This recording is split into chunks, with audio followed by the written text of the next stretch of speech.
Hello বন্ধুরা, তোমরা সবাই কেমন আছো? আশা করি খুব ভালো আছো। আমিও খুব ভালো আছি। আজ বাজার থেকে রিটা মাছ নিয়ে এসেছি। এই দেখো রিটা মাছ, খুব একটা সাইজে বড় না, একটু ছোটই। তা আমি রিটা মাছের কালিয়া মতন করব। আমি নুন হলুদ দিয়ে মেখে রেখেছি। চলো তোমাদেরকে দেখাই। আমার তেলটা গরম হয়ে গেছে, এবার আমি মাছটা দিয়ে দেবো। দেখো বন্ধুরা, আমার মাছ ভাজা হয়ে গেছে, এবার আমি তুলে দিচ্ছি। আমি ওই মাছ ভাজার তেলে একটু জিরে আর একটা তেজপাতা দিয়ে দিচ্ছি। আমি টুকরো করা আলু দিয়ে দিচ্ছি। আমি আলুটা একটু ভেজে নেব।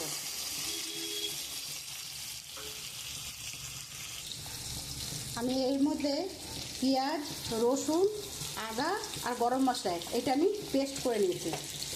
এবার আমার আলুটা ভাজা ভাজা হয়ে গেছে, এবার আমি এটা মশলাটা দিয়ে দেবো। মশলাটা দিয়ে আমি খুব ভালো করে কষিয়ে নেব। আমি এর মধ্যে নুন দিয়ে দিচ্ছি, আমি একটু হলুদ দিয়ে দিচ্ছি, এটা ধনের গুঁড়ো আমি দিয়ে দিচ্ছি, এটা জিরের গুঁড়ো, এটা লঙ্কার গুঁড়ো। আমি এবারে মশলাটা দিয়ে খুব ভালো করে কষিয়ে নেব। আর মশলা দিয়ে আমার কষানো হয়ে গেছে, আমি অনেকক্ষণ ধরেই কষিয়েছি। এবার আমি জল দিয়ে দেবো।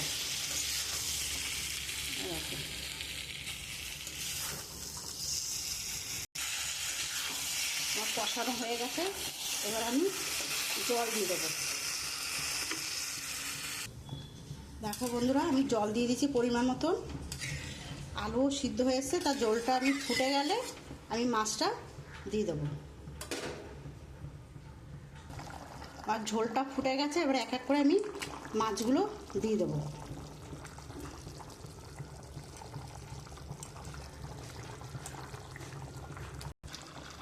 দেখো বন্ধুরা, আমার এটা হয়ে এসছে।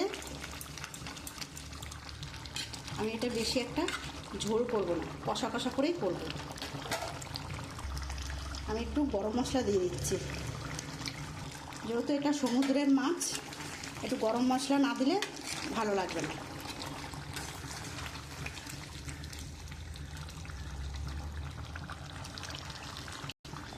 আমি এর মধ্যে গরম মশলা তো দিয়েছি, এবার নামানোর আগে আমি একটু ধনে পাতা দিয়ে দেবো।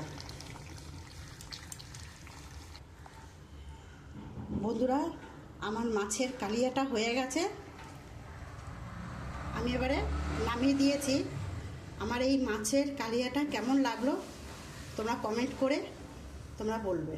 আর আমি কিভাবে করলাম তোমরা এইভাবে করে খাও, খুব ভালো লাগবে। যেহেতু এটা রিটা মাছ, তাই একটু মশলাটা বেশিই দিয়েছি। আমার এই রান্নাটা ভালো লাগলে একটা লাইক, কমেন্ট, একটা সাবস্ক্রাইব করে দিও।